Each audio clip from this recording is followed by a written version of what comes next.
We're live. Good evening, everyone. We have an exciting evening planned for us. We're going to talk about youth and mental health. We've got a special guest star with us. My name is Anne-Marie Montijo. I'm the Deputy Director at the Association for Mental Health and Wellness, a mental health agency in Suffolk County, New York, that provides psychiatric rehab services for adults, care management for children and adolescents, peer training and mentorship and peer support, community education, as well as services for veterans. We are excited to have everybody here with us tonight, and I'm going to read a little bit about Brandon, Showtime Brandon, Brando, as he's called. Brandon is an actor, dancer, musical artist, comedian, entrepreneur, entertainer, filmmaker, and student at Morehouse College in Atlanta, Georgia. He was born and raised in Amityville, so let's get a shout out to Amityville, New York. Brandon originally started his career off as a dancer, but later found a love for all aspects of being an entertainer, from performing funny skits in his room to being on stage as a lead role, or from dancing to music to making his own music to dance to. Brandon had grown an interesting fan base. Living in the suburbs of Amityville, he took over the local party scene by dancing and teaming up with various DJs to host parties. This is how he originally started to build his name, Showtime Brando. Brandon decided to post funny videos and skits on social media to gain more fans and following.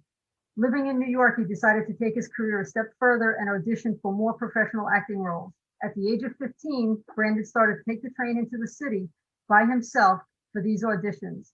On November 7, 2015, he released his first song, Showtime Brando, Ultimate Dance Challenge, and posted the video of him dancing to the song on Facebook, and within 1 week, the video had over 50,000 views. 2 weeks later, he released the song and then received a casting notice for a short film named Jumpman. Brandon went on the audition and was cast on the spot for the role of Trey. Later that year, he had his first ever television appearance on Teen Nick Top 10 as a featured extra. He loves and never fails to entertain people. He continues to entertain people in any way, shape, or form. Brandon currently has 3 songs circulating on music platforms, including iTunes, Spotify, and SoundCloud. The most popular is Showtime Brando Senior Anthem 2K17, a song and dance challenge that he created for his high school pep rally. Alongside that, Brandon has played lead roles in musicals such as Uznavi in the Heights by Lin-Manuel Miranda. He's played Albert Hillsborough on the TV series named Gone, based off the book series written by Michael Grant. He's all about positivity and good vibes and always has a smile on his face. He wants to use his talents to unlock the happiness inside everyone. Brandon is currently starring in P-Valley, a hit show on Stars. So welcome, Brandon. Thank you. Woo! Woo!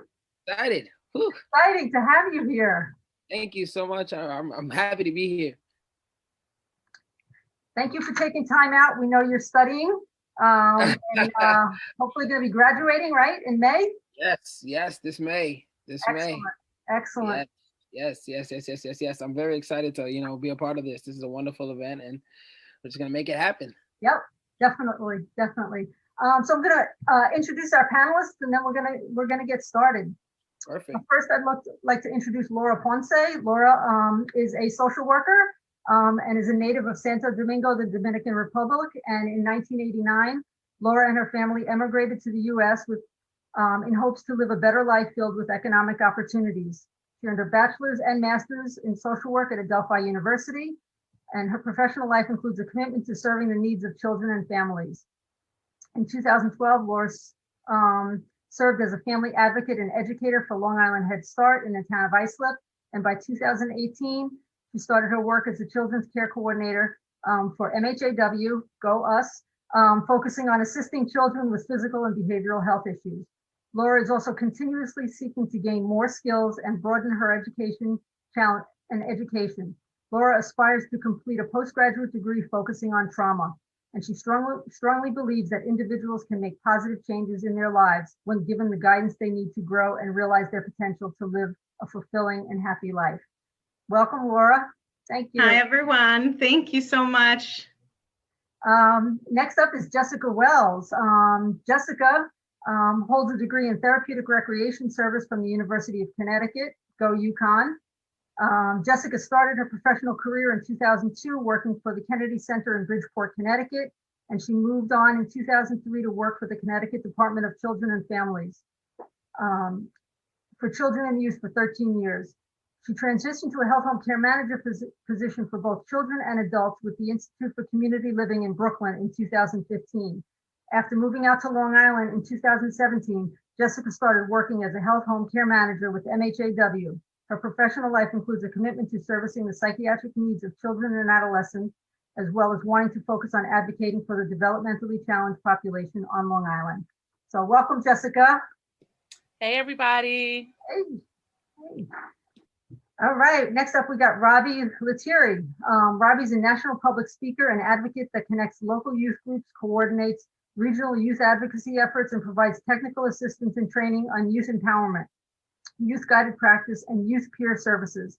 Currently, Robbie is underway creating the first youth peer advocacy program to be implemented into Stony Brook Children's Hospital for young children battling chronic illness and experiencing emotional distress. Being a part of multiple boards and committees on state and local levels, Robbie consistently strives to advocate for the larger voice. With years of experience coordinating and facilitating trainings and events, offering individual and group support, and advocating on a system, peer and individual level, Robbie is excited to continue integrating trauma-informed and person-centered approaches to as many support services as possible. Welcome, Robbie. Hey everyone, thank you so much. It's really great to be here with you all. Thanks. We have Alex Frisina. Alex is the Director of Empowerment Services at Hands Across Long Island, also known as HALI. With a strong history based in youth and young adult peer movement, Alex utilizes his story and lived experience to empower others to find their passion. Alex has utilized his life experience to help organizations have a better understanding of youth engagement and how to best support young people on their steps to independence. This passion and connection to the movement has created opportunities for Alex to present at local, statewide, and national conferences on topics such as youth empowerment and youth engagement.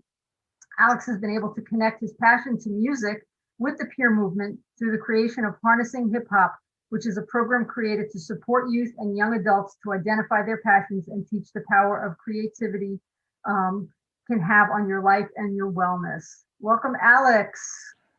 Good evening, everyone. It's great to be a part of this event. Thanks. We also have April Smith, who is our all-around tech and social media guru, monitoring everything that's going on tonight. April began working at the Association for Mental Health and Wellness in 2009 as the clinic administrator. Through her work on Mental Health Awareness Week Committee, she recognized the disparities and unwillingness to speak about mental illness in communities of color. The need to bring awareness sparked her to organize events. In 2017, she organized with the committee an event featuring Michelle Williams of Destiny's Child, where she discussed her struggles with depression. It was an awesome, awesome time. April, along with Markel Sterling, was interviewed on Power 105.1 morning show, The Breakfast Club, where they had a discussion on the impact of mental health. Ms. Smith also partnered with Grace Community Church in Amityville, where she is a member, and the Bolden Mac Park Basketball League to host community events. She has also organized numerous Facebook Live events and continues to shine the light on mental health in communities of color during the pandemic. Thank you, April. Good evening, everyone. Would not be here tonight without you, April. There's no doubt about it. So thank you. Thank you. Thank you. All right, Brandon, let's get this going.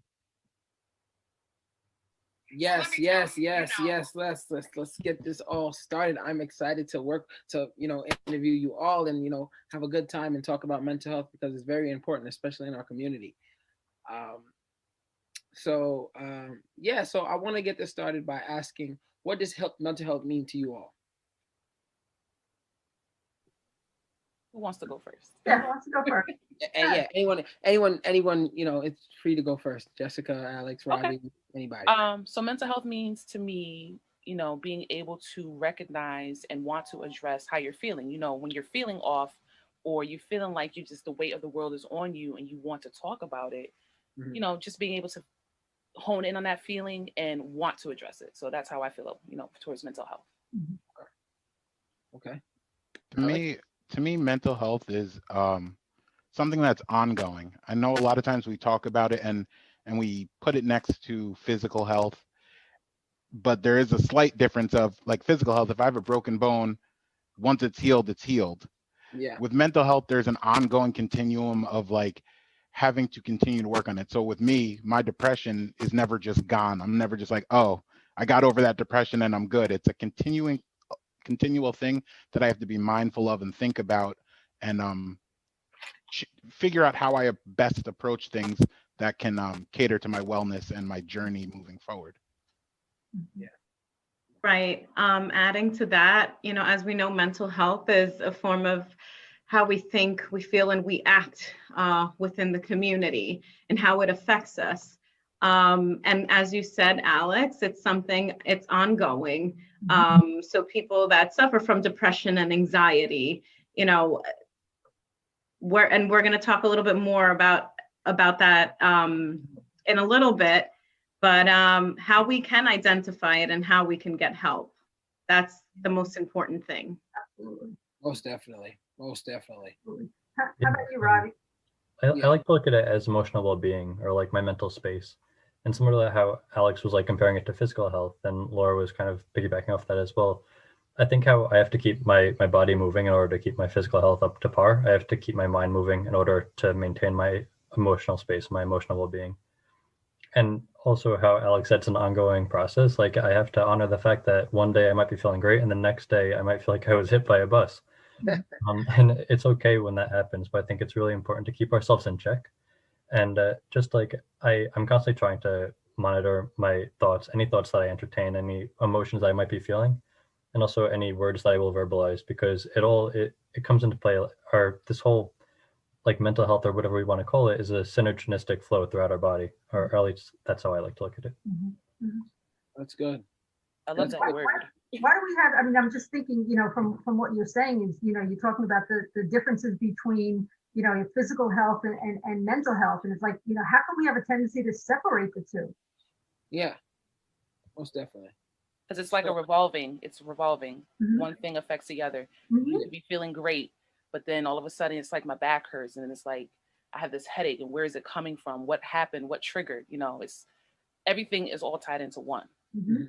Yeah, and I think I separated it for the sake of saying like it's ongoing, but I also do agree that it is so connected. If you look at, there's so many things that I'll have a stomach ache, a headache, and realize it was all stress based. Like it really is created by my mental and the state that I'm in that is giving me physical ailments. So they're very intertwined, and it's kind of important to notice that and see how you react to your different stressors or triggers or whatever heightens your emotion. I think it was very interesting when Laura said that the awareness about it and how we feel, and really making sure that we're understanding, I guess our feelings, right? And so I feel like, and they are connected, like whether we want to believe it or not, they are. Because if one day you feel like you want to work out, you're just going to you work out and then you're going to feel good for the rest of the day, right? And if you don't want to move, then you don't want to move, and then now your body's stuck, and then now you're going to feel this pain here and feel that pain there. It definitely is connected. Most definitely. Keep moving. I think that's what I hear Robbie talking about in many ways, not just physically, but keeping that mind moving. Yeah. As well. Yeah. And so let's talk about a little bit more about like the physical aspect of it. So what are some things that we can do, like what are good suggestions for like people that feel like they have they're feeling like they're going through some type of depression or some type of feelings that they're unaware of, but you can see it reflect on them, right? What advice would you give to one of those people? Anyone? Jessica, Alex, Laura. I keep forgetting I have to address you. Finding out what your coping skills are is super important. Yeah. What helps you take your mind off of it? What helps you to distract yourself? What helps you to feel better?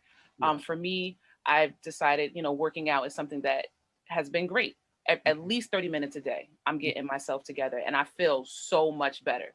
Yeah. I feel like I have more energy. I'm not feeling down. I'm not feeling blah. I'm not feeling, like the weight of the world is on my shoulders or work is overwhelming me, just for that 30 minutes. And that 30 minutes has given me so much more than I ever would expect it. So, finding something that you love to do and just go into that. Yeah, definitely. How about you, Laura? It honestly starts with an honest conversation with us. Like, you could talk to yourself and say, how do I approach this? What am I feeling? Identify those feelings, identify your triggers, finding those coping mechanisms in order to feel a little bit better and more comfortable with yourself. Because this is, again, something that unfortunately it is ongoing. It doesn't go away within the blink of an eye, and the only way we'll get better is by acknowledging it and having that honest conversation, just like we're having it in this platform. It's really important for the youth to realize that, it's okay to have anxiety. We live in a world that, unfortunately, like with all these issues and they're being public on social media, on these platforms, and they're being shared, and that's making our youth a little bit more anxious and even at times depressed, causing drug addiction, substance abuse, to even suicide. And this is something that needs to be voiced, especially with our youth, because our youth is our future. And then, again, setting good examples, goals. Definitely, I'm all about setting goals. I mean, as a children's care manager, I focus a lot on that. I focus on advocating and educating my clients and their families. Again, to identify their needs and work on those goals. Most definitely. Great. Most definitely. Like, yes, I agree. So I think I was just going to say, I think it's really important to remember it's very individualized. So what works for someone else may not work for you. It doesn't mean you can't try it, but we are all different people. We all have different things that help us cope, help us feel connected. So just because something works for someone else doesn't necessarily mean it'll work for you. I also think in times what's helped me is to look back on situations when they kind of went left and see where I could have stopped it leading up to that. Because like we're saying, this doesn't just go away, but it is about mitigating situations and making sure they don't escalate to where they have been prior. So noticing the own signs within yourself of like, oh, I might be starting to get depressed. How can I stop it here instead of letting it hit rock bottom first? And finding ways that you can address it earlier so that it doesn't become something that affects your life or well-being as much. Because I know for myself, 10 years ago, I could get depressed and I'd be in bed for a week. Now I'll notice the signs like, oh, I'm not talking to my friends or reaching out to my family. Maybe I need to do something to get myself in a better space. So it's kind of about learning what the signs are for yourself so that you don't let it slip away. Yeah. Great. Yeah. And I feel like we're all in an age where on social media, everything looks fine and dandy, and so especially, because I'm a part of the youth, like we look at things and we look at everyone and we're like, oh, wow, they're doing so good in life. What am I doing wrong? Right. But besides behind those behind those cameras, like, you don't know what somebody's going through, right? You don't know what they have to do to cope with what they're feeling. Right. And so you're right. Like people, turn to abuse and these substance abuse and all of these things. And I found it very interesting that, some of the lyrics of like our hip hop music today is like heavily influenced with like our emotions, right? But then we sing them as like these little jingles and these little melodies, but in them they're talking about real things that they're going through, right? And they're also talking about using like different substances, like pills and alcohol, or drink this and drink that, and it's not a positive image. It's not like it doesn't. Like the way, like, a lot of artists have died from substance abuse, point blank period. Like we know that from, not just hip hop, just music in general, and so we hear these songs and we hear these music and it's like they are people too. And they also need to, feel, they also need something else positive, to help them with their, emotions. Can I also I think something you said is so enlightening, but there's a twist that we can put on it. And I always like to say this when people are saying like, oh, hip hop's bad, it's a bad influence. Oh yeah. People are talking about situations that they are going through. Yeah. And we are saying that it's pushing drugs, alcohol, other things, but it could be someone crying out for help, that this That's is what true. they're going through and they need support. I look at the last Mac Miller album, Yeah. and that like screamed, I need help. And then a couple months later, we lost him. Yeah. So I think it is important to know, like, just because we sing it as jingles and it plays in the club, Yeah. that might not be the mode of someone who's creating it. So Yeah. it's mindful, just to be mindful of why we connect to So it. true. Like, Right, and just what's like- really- okay, so what you were saying, like about Mac Miller, that whole album was a cry for help. But people in the record industry was like, oh, this is your best work. This is amazing. This is amazing. And they're pushing it and they're pushing it and they're pushing it. And no one is paying attention. Like, he's honestly saying, I need some help. And it was completely ignored. And could you imagine like what he was going through? Like, I'm making millions, but I feel like crap. Yeah. You know what I'm saying? And no one is listening to me. Yeah. Yeah. I find it really fascinating too. And it's kind of selfishly comforting to see that celebrities who I view as like having everything in life can still struggle from emotional distress. And it's like, okay, so this like malignant force doesn't really discriminate on anyone, no matter what you look like, no matter who you love, no matter what your socioeconomic status is. Like we can all be faced with feeling pretty down sometimes, and it can be really intense. And I think it's okay to ask for help, and that's what's been really enlightening, as well as seeing all these celebrities coming out and saying it's okay to ask for help. It's okay to like go to a friend or go to someone that you trust, or it's okay to even go to a doctor if you feel comfortable doing so. Mhm. And like when I started seeing that growing up, I mean, April knows I love Lady Gaga. When she came out too, I was like, yes. And also everyone should go check out Alex's music, Alpha Male. He's amazing. I wish I could do what he does. And also like how you were saying before, like we all cope differently. It's okay that like I mean, I would love to write. I can't, but like I like doing yoga. And I'm sure like Jessica and Laura and April and Brandon and Anne were like, we all do different things to get us by, and that's a-okay. And just like we all gotta do what we gotta do to keep our head above Right. water.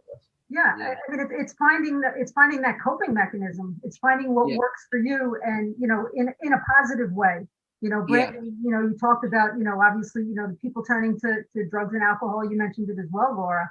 But obviously that's a kind of a negative way to cope with it. And you're kind of just, dulling or masking whatever is going on, because what you're feeling is so hurtful and painful. Yeah. Yeah. And one thing that's really important to say is that, and going back to like the artist, they also feel. They all feel just like we do.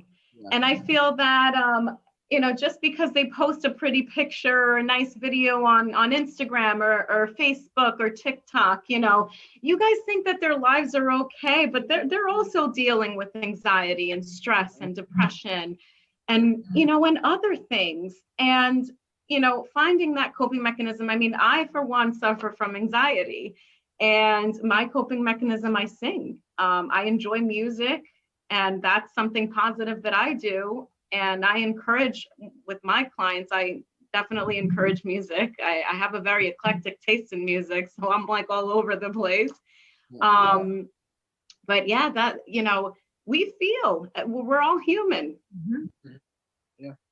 Well, my question, I'm sorry, I do have a question to bring to the panelists too, is if we see a friend or a loved one who is all of a sudden drinking a lot or doing drugs, what do you do? Because a lot of times we'll just say, oh, they're always drinking, or oh, they smoke weed, or when a lot of times, like Alex was saying, they're crying out for help.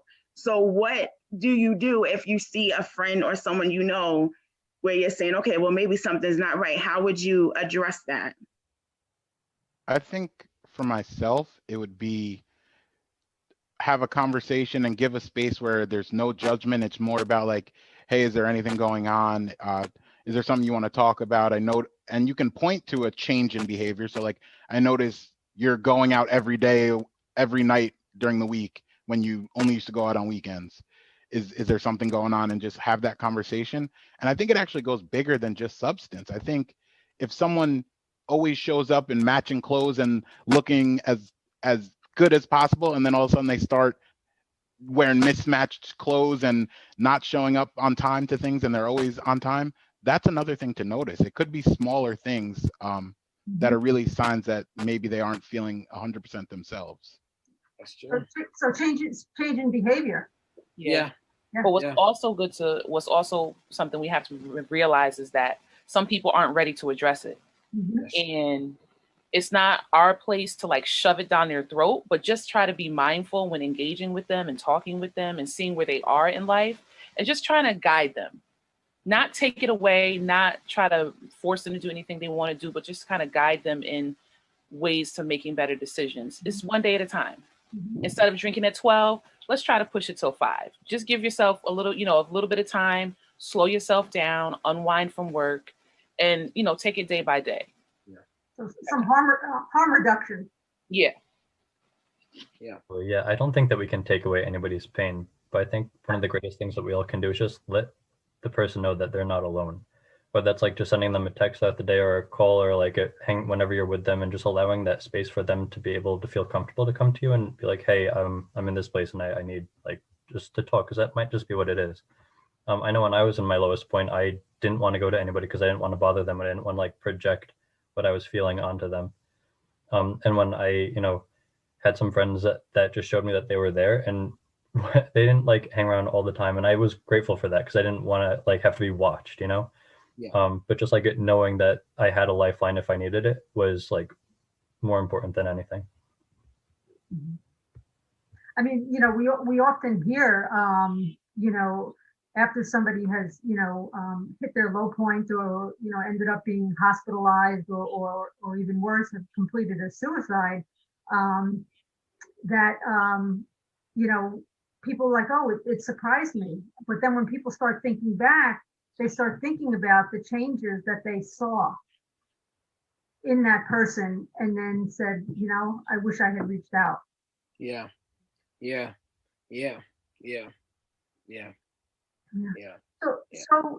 we talk about our physical health kind of being on a continuum.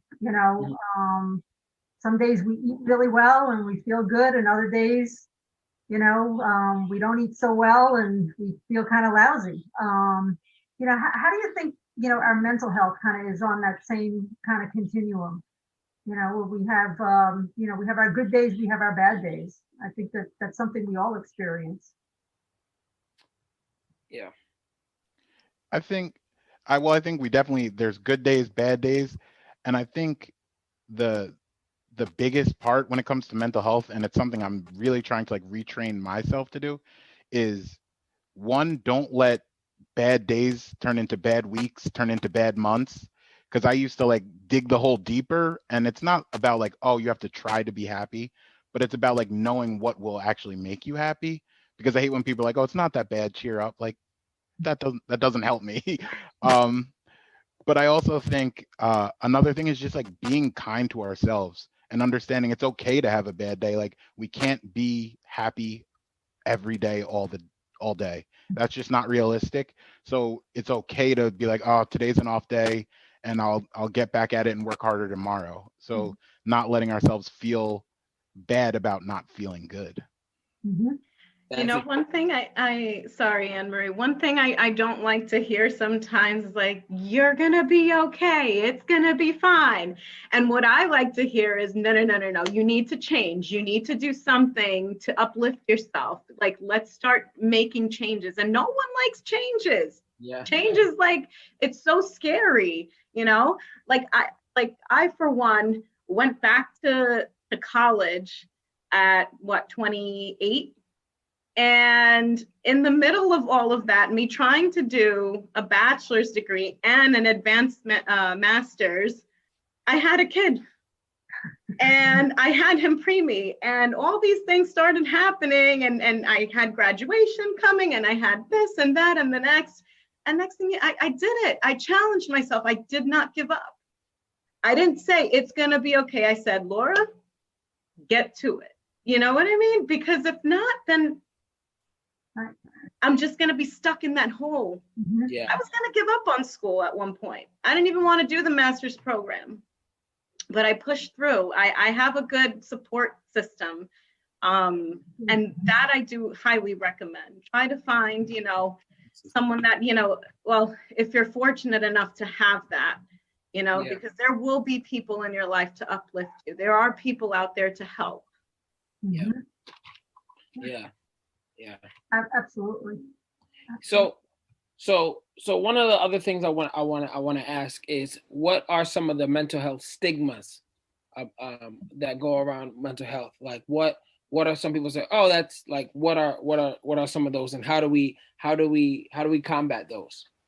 So for our young people, a lot of the stigmas are, you're crazy, you'll look crazy, they're going to think you're crazy. Like the whole thing is crazy, insane. Something's wrong with you. People are going to look at you funny. I don't want people knowing I have a therapist. I don't want people knowing I have to take medication. And it has this whole negative light on addressing it. And, in this day and age and in our times, there's so much going on, and how society can affect you. Who cares? Who cares? I don't care if every time you hear me, something comes out of my mouth that says, okay, so my therapist said, or my therapist is saying, and she feels like, you remember the meme that was going around? My therapist says this, but then I say this. But no, just get you a therapist. Even if it's just somebody that's neutral that you could talk to. Yeah. Throw all your thoughts and feelings on, because sometimes your parents aren't the people to go to. It's so important just to get somebody in your life that is neutral, that is not going to judge you, is going to provide you with tools to help you. Yeah. And forget about all your other people. They probably need a therapist too. Everybody needs somebody to talk to. You know what I'm saying? Yes. Everybody. Can we just focus a little bit now on how, yes, mental health, there's a big stigma on mental health. But, one of the things that I'd like to touch is more how it's more stigmatized on Black and Brown communities. And how, at least for me in the Latin culture, it's a taboo. There's a big question mark there. And from my friends, my Black African-American friends, to some of their family members, it's also a taboo. And that's something, again, this needs to be voiced so people could be more informed on how we can make these changes, because it's something that it's real. It's real, it's here, it's everywhere. I know for a fact, and I talk about this all the time, how, in my family, they would say, I'm native from the Dominican Republic, and they would say how my uncle and my mom's cousins or whoever, that they were possessed by some demons, and turned out to be they were depressed and they were schizophrenic, and that's something that we need to realize, that it runs through the family at times. And it's something that again, we need to address, and we need to focus on how we can make this change. Absolutely. I'm sorry. I was gonna say, I also know, like, when I was a kid, a lot of my friends and our family would say, what goes on this house stays in this house. You don't go telling our business in the streets. And then another thing is, a lot of times parents look at children like you can't be going through something.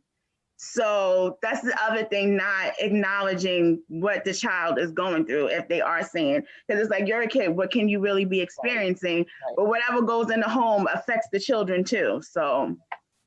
And not only does it only affect the children, like they also, like, people, like, parents, a lot of parents need to understand that, like whatever is going on, like, and this is what I really learned about mental health a lot, like whatever is going on to someone, like whatever it is, no matter how big or small you think it is, it could be literally the biggest thing that, like, in their head, it could be the biggest thing that ever happened. Like they could have 9/11 going on in their head, well, with over a pencil or whatever, but to them it's 9/11, like, so, but and so I think that is what I think the disconnect is between the parents and the child. And so that's why it's sometimes hard for children to really speak to their parents about the certain things. And so with that stigma, whatever happens in this house stays in this house. Now, what do? just let it eat you up inside, and so that's why it's very important that we have stuff like this, so we can let people know that it is okay to speak about like your feelings. I think what's really important also is that, mental health knows no color, no race, no ethnicity, no religion. It is across. So we need to, to recognize that. And one thing that I remember when we had Michelle Williams come in, she talked about, when she started sharing with her friends about being depressed, that they were like, well, what do you have to be depressed about? You're beautiful, you're rich, you're traveling all over the world, you're famous, and not recognizing that it has nothing to do with that. And then when she mentioned about going to a therapist, and her friends were like, well, that's for white people. Black people don't go to the therapist. Wow. And obviously that's not true. But that is kind of the stigma, that's out there. Yeah. Yes. I want to mention, now that you mentioned that, Black and brown communities, they have similar vulnerabilities to mental illness, just as the white population, right? But the difference is that they do face disparities in both access to and the quality of treatment. And, they put these inequalities, put the communities at higher risk for more severe and persistent forms of mental health illnesses, some being language barriers, less health coverage, lack of cultural competence, their legal status, and going back, the stigma. Yeah. And I mean, look, you also look at, intergenerational trauma. We can't disregard that. Yeah. We're looking, the research is there that proves that there is intergenerational trauma. So, it's something that we have to look at. Yeah. Absolutely. And also, like, going back to trauma, and to stigma and discrimination, I think it's kind of fascinating how people normalize certain labels and diagnoses while kind of reinforcing that taboo with others. Like anxiety and depression, that's kind of, it's accepted. It's like, okay, this is a thing, everyone feels it. And then as soon as it, the term bipolar gets thrown out, it's like, whoa, whoa, whoa. And then if schizophrenia gets thrown out, it's like, no, we can't have that conversation. And I just think the more that we can talk about it and, say that this is okay, that this happens, that it happens to many people, and that more people are comfortable acknowledging it and voicing their own experiences, the more that society will begin to accept these experiences for being exactly what that they are, just human experiences. We don't have to keep pathologizing every human experience that there is out there. But I think it's really important that we acknowledge and accept everyone's experience for what it is. And Robbie, absolutely. Go ahead, Alex. I was just going to say, to piggyback on that, what I was thinking is, I feel like we need to stop talking in terms of mental health. The reality is, like, everyone in the world could benefit from having a sturdy person to talk to. Everyone could benefit from having someone who could have a shared experience, whether that be like a peer relationship. So the reality is, we need to talk about it as, like, it's not about my mental health. It's just about being well and being well adjusted to everything going on around me. So really everyone would, that's why mental health and wellness, everyone would benefit from it. But we try to hide that and make it seem like only people that are really bad need help. No, we could, even if I'm having a good day, it's still helpful to talk about things. So I think it's about breaking down that wall of only sick people get this help and saying, no, we're doing it so that we can all stay at a good level and reach whatever next thing we have in lius. Yeah. So absolutely, I think that point is very interesting, because it's like when to us young people, when we bring up even the word mental health, it's like, oh, what's going on? What's wrong? Like something is deeply rooted wrong, where you need all of this extra, like attention or this, and where it could be on a surface level, right? And sometimes, like, I just had a bad day, or I didn't get what I wanted to get. I failed at something, just like something as simple as that, like. But like it would just help if we like find a way to like make the gap, cover the gap of not just, oh, sick people need this, and just so yeah. It's putting the puzzle together. you Yeah. know? Yeah. It's like putting a puzzle together and trying to find out, okay, identifying, right? What you feel, how you feel. Who do I go for help? Who can I rely on as a support system, right? And again, it's easy. Well, I wouldn't say easy. It's not that easy. They're not that easy. But you know, it's putting your puzzle together. That's how I see it. Most definitely. And I also think, one of the things that I believe that contribute to this the stigma of the young people, like when the what I just said, is the way like different communities are brought up in school, right? Because school is like as a child, it's like 50% of your life, like so you're spending this time all day in a school, right? And you're talking to these teachers who are so like surface level based on just work and all of this extra stuff. And so then you go home and then you can't talk about it. So you're going to school, can't talk about nothing. Then you're going back home, can't talk about nothing. So you're just, and like society like has all these feelings just built up into like a person, you know what I'm saying? And so like, and they have like kind of nobody to talk to, even when they're friends. It's like, if you talk to them, man, you crazy, or something like that, like, and so I just think like, if we put like, help like put things in the schools that will like help ease this kind of gap of the I totally agree with you. Like, my mom was a teacher, and just telling my age a little bit, but go back to the 90s. Yeah. Teachers were so easy to talk to. Like my mom, any one of her kids could come to her and talk about anything. Any one of my teachers I could talk to about anything. Nowadays, these teachers are so burnt out, so tired, just dealing with everything else in their life that there's no connection. It's just, here's your homework, this is the assignment, and that's it. I don't know what happened between the 90s, the early 2000s, and now between, with the teachers. It's like a whole dramatic change. It's very few that actually engage with their kids and know when something is off, and know that even when now they sign into Zoom, something isn't right and I need to check in. It's very few teachers that are actually cognizant of what is going on with their students. A lot of what has changed, from talking to friends that are teachers and family, is the testing that's being done and teaching to the test. And more families have basically opted out of those tests. Yeah, it's exhausting. Because the pressure that it's putting on kids, as young as elementary school, is creating a lot of anxiety.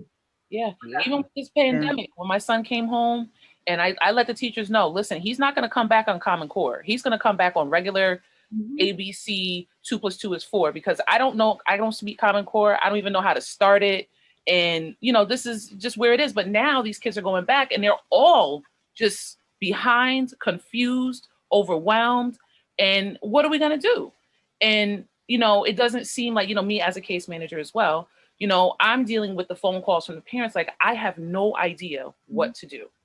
Yeah. The teachers aren't responding to emails. They're not calling back.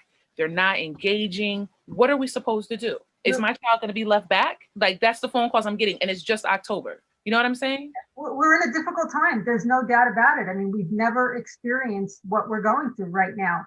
And there's a collective trauma, because this is not just affecting, one area. This is across the world. The teachers are stressed. We're stressed. Our kids are stressed. And we don't know how necessarily to handle it, because we've never been through this before. Yeah. And it's interesting, right? The teachers are stressed, the students are stressed, the parents are stressed, everybody's stressed, right? And everyone's staying in one place.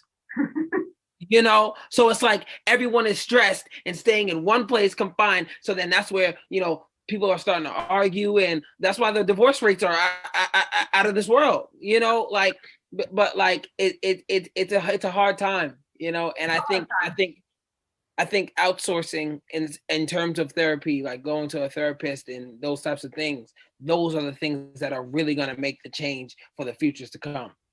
Because now people are still like bottled up with all these feelings, and then when this pandemic is over, people are still gonna like almost, it's like muscle memory. We've been in the house so long, we all like just revert to this type of, okay, I'm just gonna, whenever I feel the type of way, I'm just gonna sit in the house all day. And like the long-term effects of this COVID-19 is going to be, yeah. Yeah, I mean, the calls and the number of people seeking therapy and assistance has gone up astronomically. Yeah.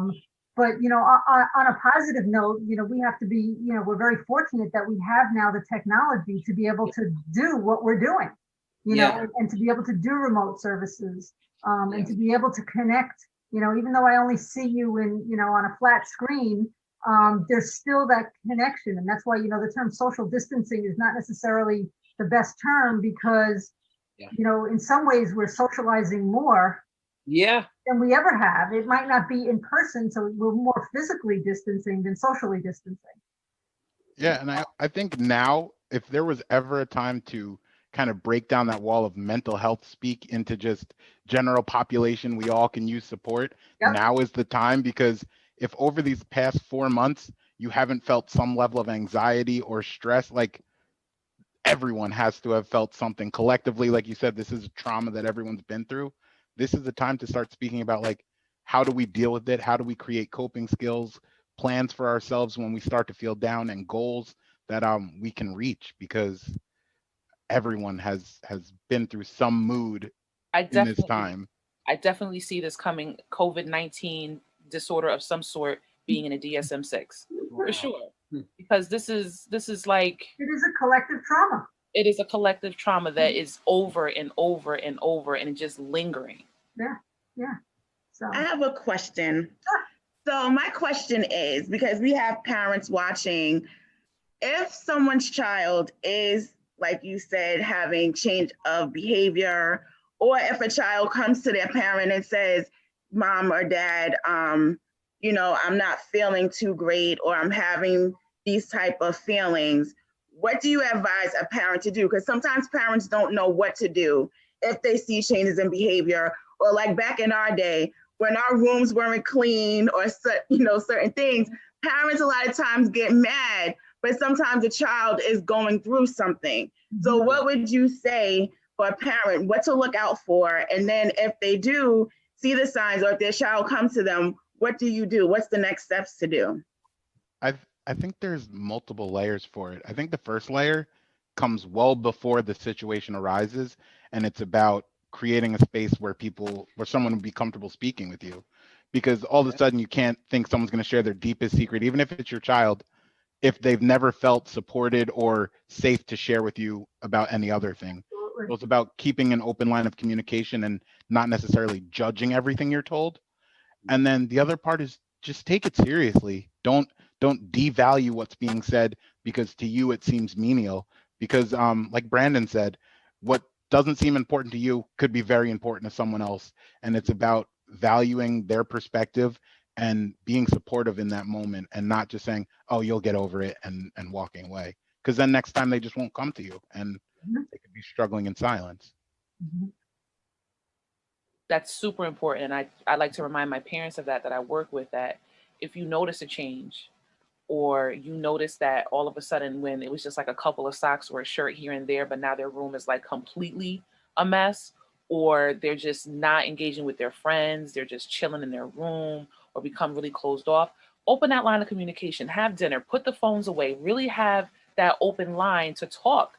How's your day going? How are you feeling? Is something on your mind? Is there something, I can help you with? Like an open dialogue. Like, you really sometimes have to turn off that parent hat, put on that blank, not a blank face, but that turn off, that look like, oh my, just really have a conversation with them.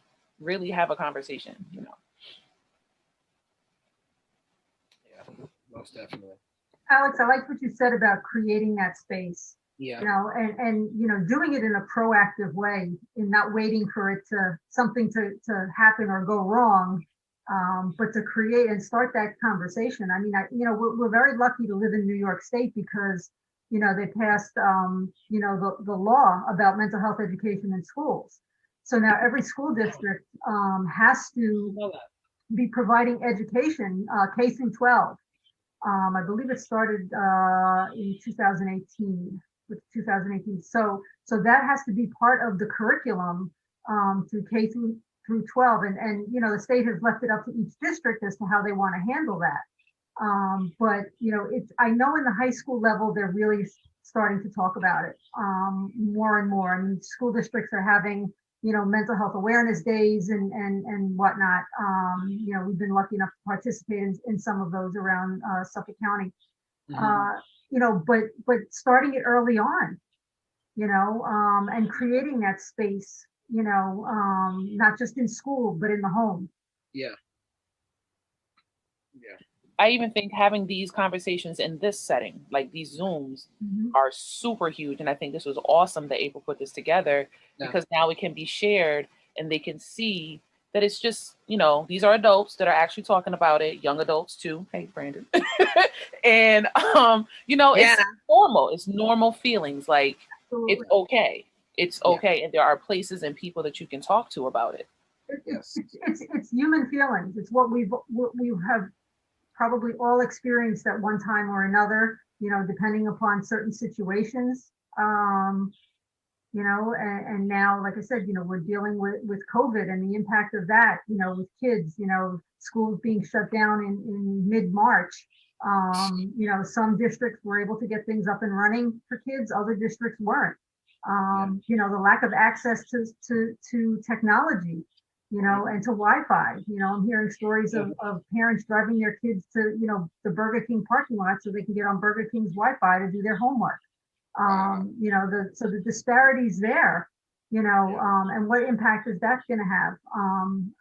I think the one positive, or not one positive thing, but one of the most positive things about kids is that they're resilient.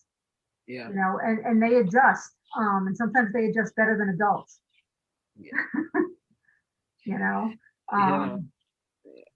But the importance of, maintaining that contact with a friend who's a school social worker and maintaining that contact, whether it's via Zoom, or phone calls with the kids that she was working with in person, when school got closed down. I believe they're back in part of the time. But, kids need that socialization. They need that contact. Yeah. And Maria, I'd like to add to that, and again, Jessica and I were children's case managers. And, at times what I do is I like to do a little bit of motivational interviewing. And the reason behind that is because we want to get to the bottom of their ambivalence of why they're feeling this way. Why the sudden change in their behaviors. And that's something I encourage parents, if you're watching, if you have access, you could Google it, read on it. But motivational interviewing, it actually works. It's not just yes and no questions. It's, more of open-ended, but you're trying to figure out the reason, again, why these sudden behaviors, these sudden changes in behaviors. You know what I think is very interesting? It's the fact that like some of, the kids like that are going to school is there's this like weird confusion point, right? Of where they think they're supposed to be and where they actually are and where they want to go, and if they don't have a goal, because I think that's where like then we start to see these changing behaviors, because they're going through these motions of, just I go to school, I go to class, I do try to make good grades, if I do, and then there's this weird state of confusion, like what am I supposed to be doing? And I think that is a very prominent issue in the Black and brown communities, is because sometimes like our children, like we don't have a lot of outlets to go to, to figure out what am I supposed to be doing, cause especially if you don't play play sports or do something like that, because it's heavily enforced of, oh, you want to be great in life, go play basketball, go play football, you know, one of those things. And if you're not athletic, or if you don't want to play those types of sports, it's like what else is there, you know? Like, you don't want to be in this rat race like everybody else, you know, like. And they see that, like, you know, sometimes, you know, parents come home, they're stressed from work, they're tired, they can't talk to their kids, and so they just going to sleep, and they don't want to be like that, but they can't play a sport, you know. And so it's like, that's where this confusion is. And I think we need more, like, you know, activities in our communities to really like help these kids come out of those types of like feelings. Yeah, I totally agree. And just to keep going off what you're saying about finding something that they're good at, like finding their niche, exposing them to different things, that is so important. Not just leaving them off to themselves to watch YouTube, play video games all day, but really, she likes to do hair. Let's build upon that. You want to do, like, on social media, I want you to YouTube 3 different hairstylists or hairstylists and show me that this is something that you love. And if it changes midstream to something else, you know, build on it. It's so important nowadays to pay attention to what our children love or have an interest in and build on it. My kid showed an interest in the guitar. We got him lessons. He showed an interest in drawing. We got him the digital thing for the computer. Like, anything that he shows an interest in, I'm going to invest the time so that he can figure out what his niche is and keep going. Like, that's so important. And it also, that affects their mental health. Someone is paying attention to what I like, and they're trying to help me build upon it. You know what I'm saying? Like, they're not left off to themselves or their own vices, sitting there and nothing to do. Someone is paying attention and, okay, my mom is actually into this. Like, I'm into this. Let me, you know, maybe y'all could do it together. You know what I'm like? It's so important for parents to realize that these kids are bored. And they need something to do. And that's really, now is the time to mold them so that they find what they want to do in life. I've always had a love for kids. My mom was a teacher, so I was always walking around the school. I'd be around for summer camp. And I eventually said that this is my love, just like my mom. So I built on that. You know what I mean? Like, the kids have always been my niche. I may have taken stuff away, but I always come back to the kids. And that's just where I'm at. That's my love. But it's been like this since I was young. So, you know, building on that is so important. I think, I was gonna say, I think you really like hit the nail on the head, because I used to do this thing called breaking down dreams into tangible goals. And it's about, so many times someone comes up and says, oh, I want to be a scientist. And someone's like, oh, that's not going to happen. And like, why are we crushing a dream instead of, one, supporting it, because we want to be supportive people, and we don't know what someone can reach until they're trying and doing it. But the other part of it is, a lot of these dreams or interests give you other tangible skills. So you want to be a rapper. Well, part of being a rapper is promoting yourself. So you have to be able to send a professional email. So that's a skill that transfers to every other job too. So it's really about breaking down these dream goals into steps that people can take. And like Jessica said, I'm still changing my dreams. Like, your dreams are always going to change. You're not going to stick in one mold, and to support that change and not say, oh, I thought you wanted to be something else. Humans. It's about creating that environment where they know they're supported, and they know you have their back no matter like where they want to align. And that's just really empowering, because a lot of times as a young person, we can feel alone or not supported. Unfortunately, like, some of our parents that we see, they're always like, oh, well, I can't afford lessons. And yeah, that's a reality. Lessons, guitar lessons, drum lessons, they're all obviously expensive, but you know, that's where we come in and we say, hey, but there's this option and that option. And, you know, we make it aware that there are certain things that are available for the children. So that way they're not stuck at home, just, you know, looking at a wall and saying, well, I feel sad today, you know. So that's something to acknowledge. There's so many programs, you know, that our children can invest their time in. And not only our children, their families too included. There's so many programs out there. There's currently the Children and Family Treatment Services, the CFTSS, and they provide family supportive services, you know, and this is very important. This is good for our families to know. just so they can be aware and also know how to focus on their child's mental health issues and maybe identify their own mental health issues, right? Also, CFTSS offers youth peer support. So a young person, OLP. yeah, a young person can have their own peer and someone that they can connect to and share and help build goals and create plans with. And kind of something else that you were saying, lessons can be super expensive. I know I took guitar lessons when I was younger. I was terrible. And then I went back when I was older and tried to do it and I was still bad.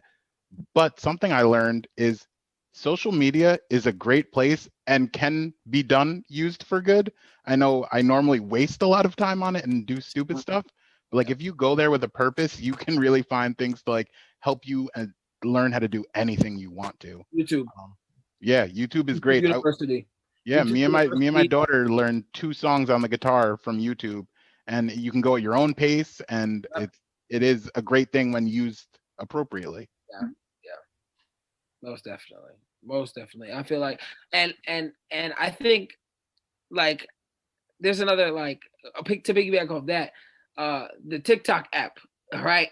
That app has literally transformed the way people view information and use information, right? Because my like people in my family, like she found something that she loved to do, right? Like make clothes. Like they have like tutorial videos on how to make clothes, like, and she just did it and it worked. Like so I think the way we're receiving information, if it is definitely a positive tool, right? Because that's you learn information and quick, and then we like it, we do it, we run with it. If we don't, then we just throw it away and find something else, right? And so that's why I really enjoy like those types of like apps and social media. So yeah, that contributes to the positivity in mental health. Yeah. Yeah, so I'm going to do a brief word from our sponsors right now. So I just wanted to say, if you are a parent or not a parent, if you are someone who is looking for resources, if you need a therapist, or if you have any type of questions here at the Association for Mental Health and Wellness, we do have a helpline. So you can contact us at 631-471-7242 and press option 2. And you'll be able to speak with someone. So if you need a referral, you need to find a therapist for someone or some type of program, you can always call us, which I will put in the comment section. And also we offer free mental health first aid training. So it helps you be able to recognize the signs and symptoms of someone who may be having a mental health issue. And you can contact my mom, Sandra, and her phone number is 631-471-7242. Her extension is 1334. Again, I will put that also in the comments, but please feel free to reach out to us for any type of mental health issues you may have, because I'm sure we'll be able to either help you or at least refer you to someone else. And I will be back again momentarily for another word from our sponsors. Thank you. Thanks, April, for that commercial. I appreciate that. Commercial. I was thinking, we've been talking for over an hour now, and I was thinking, if, maybe to Robbie and Alex, what would be one of the most important things you would tell our young people today, about mental health and how to take care of yourself? I think that's Alex, is it all right if I go? All right. I think it's a really broad kind of answer, and I don't think there's a right or wrong answer. I think having the conversation in general is beneficial. I think knowing that it's okay to not be okay and like to have those down days is imperative to like keep in mind. I also think it's really important that once we can acknowledge that we are going down like a slippery slope to what our desired outcome is not, that we not only acknowledge it, but we pump the brakes and we try to utilize those coping skills or those wellness tools in order to like try to bring ourselves back up a bit. And honoring the fact that it might not happen overnight and it might take a couple of days or a couple of weeks or a couple of months. Like utilize and own your support systems. Our friends, our families, our parents, they can be really, really beneficial to us and really important to our emotional well-being all around. I think the ultimate thing that I hope everyone knows is that if you aren't feeling your best and you don't know what to do, just ask somebody for help that you trust that you can go to without fearing any repercussions. And that's regardless of whether that's a provider. Like if you don't feel comfortable going to your provider and telling them, it's okay. Go to your parent, go to your friend, go to your sibling or your cousin. Just tell someone so that you know that you're not alone, because you aren't. Yeah. Thanks, Robbie. Yeah, I definitely echo that. I think the biggest thing I would say to people is you're not alone. And I know in moments, even still, I feel like I am, but there's a community of people that have felt similar things. They may not have the same exact experience, but you're definitely not alone in that feeling. And then the other thing is advocate for yourself, advocate for doing things you enjoy, because I know there's so many times between schoolwork, and like that rotation of how life flows, the things we like tend to fall off the table first because we don't have time for them. So I think it's important to make time to do what you enjoy and what makes you happy, because that's really how we kind of stay in that level of wellness and stay in that space of like feeling good and doing for ourselves. So don't think it's selfish to do things that help your wellness, because I mean, self-care is something we hear all the time. And I always say self-care is not selfish, it's necessary. Yep. Because you can't help others, you can't do anything else if you're not taking care of yourself. Absolutely. Absolutely. Laura, Also- Jess, you want to add anything? Oh, I'm sorry. Go ahead, Robbie. No, go ahead. So like what I was going to contribute is not really directly related to this. But before we change the topic of like surrounding COVID, I think it's really important that we acknowledge that domestic abuse is rising really rapidly, especially during a time of like social distancing and like self-isolation. The HRC Foundation recently posted that I think it was like over 80 million people in the United States alone experienced domestic violence. And since COVID, that has increased to over 34%. So if anyone is in a provider role here, and you have the privilege to work with people and support them, really be diligent on checking in, making sure that they're okay. And then just on a human level, anyone can do this, is reach out to your friends, to your family, to your coworkers. And if there's anything, because a lot of times, we might not want to express what we're going through. But if someone can reach out and say, hey, are you okay? Is everything good? Without giving the insinuating tone that we're trying to probe, anything that we can do can be beneficial. So just please keep it talking to people and supporting people in the best way that we can, because right now it's a really challenging time for many people. Everyone, pretty much. I don't think anyone is not going through a difficult time. So the more that we can support, the better. And sorry for interrupting with that. I want to get that up. It's important information. Very important, Rob. Thank you. Yeah. Very much important to keep, Yeah. Laura, Jess, do you want to add any final words?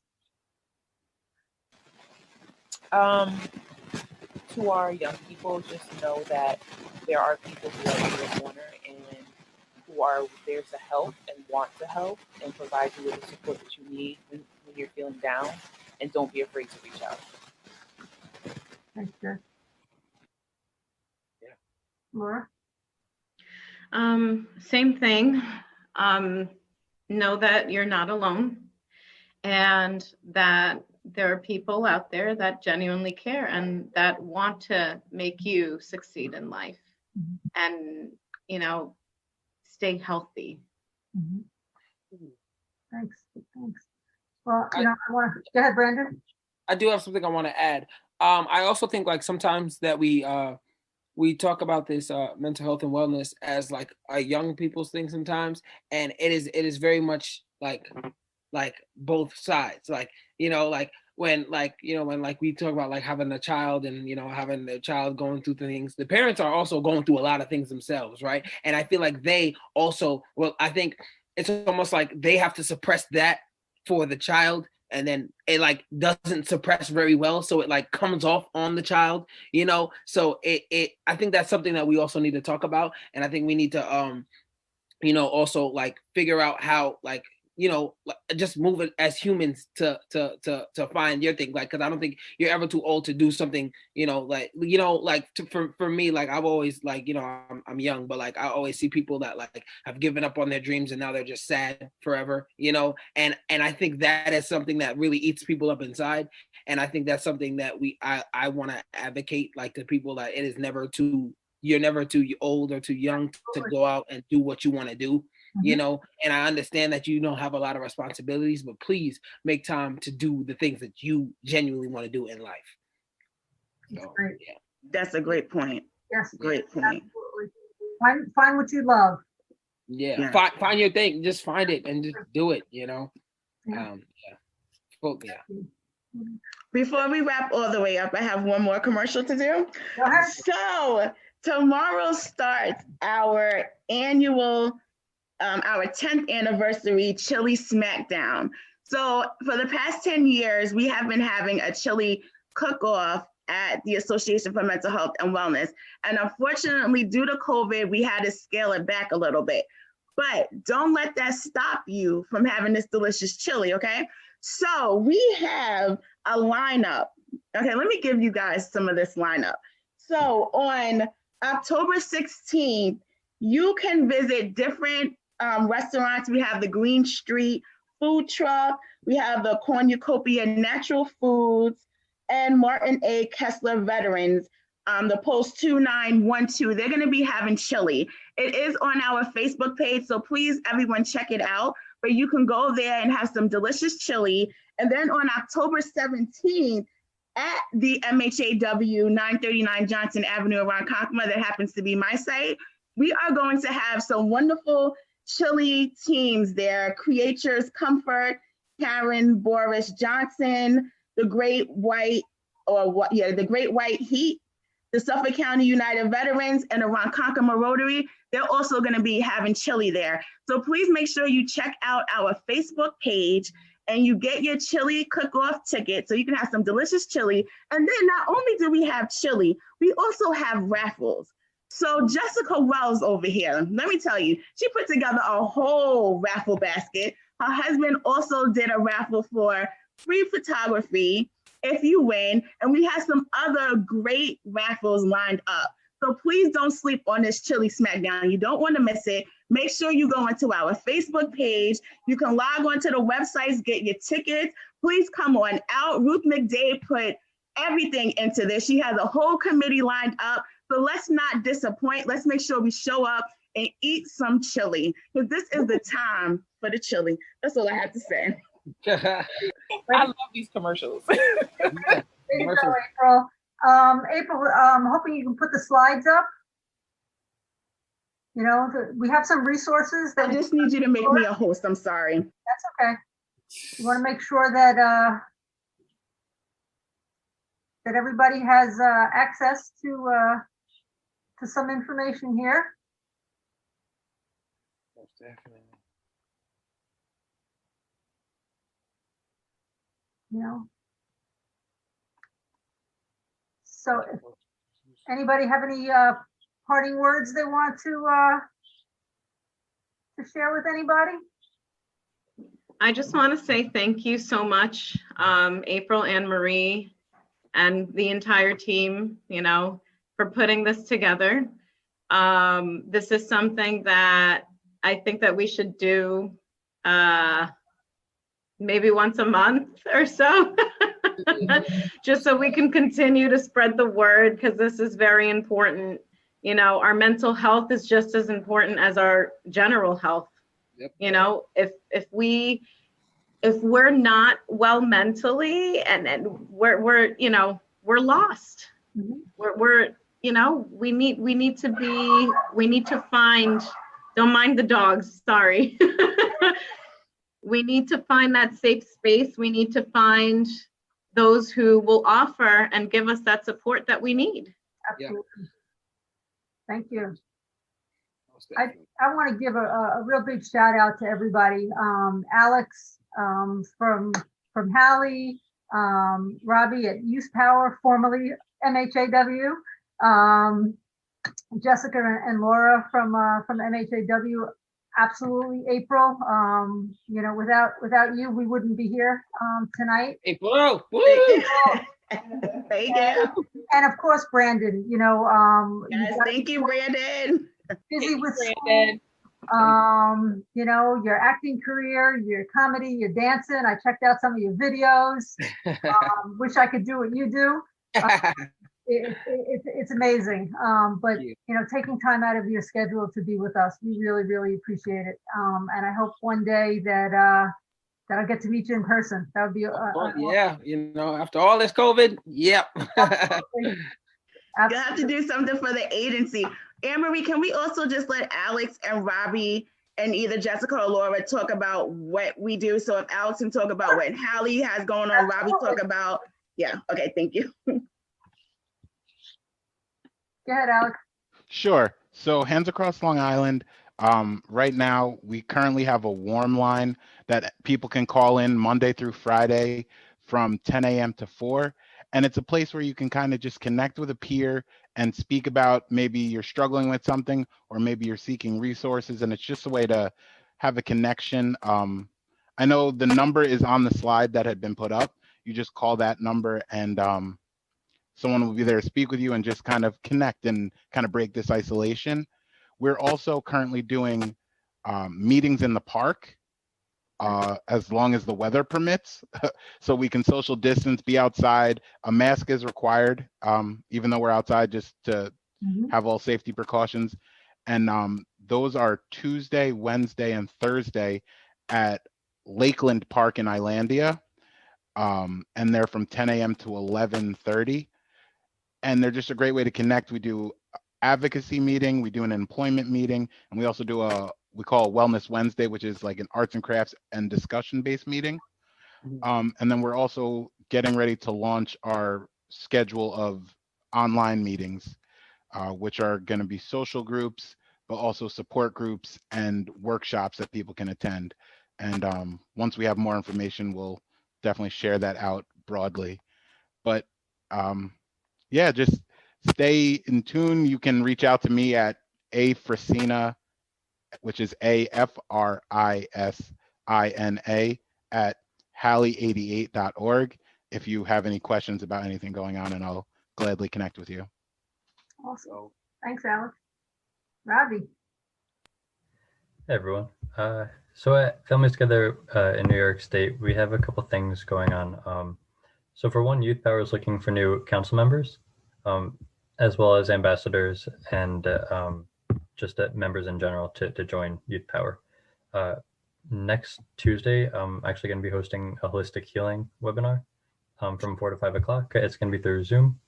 The week after that, we have Zach Gilmer, who's going to be doing Youth Elect, which is like how youth can run for office one day, and for public office in general. We have the second Tuesday of each month and third Thursday of each month, we have different support meetings that are going to be happening, and for youth peer advocates, as well as just youth in general. And then for supervisors or people working in the mental health system, to come and speak about different things that are going on as well.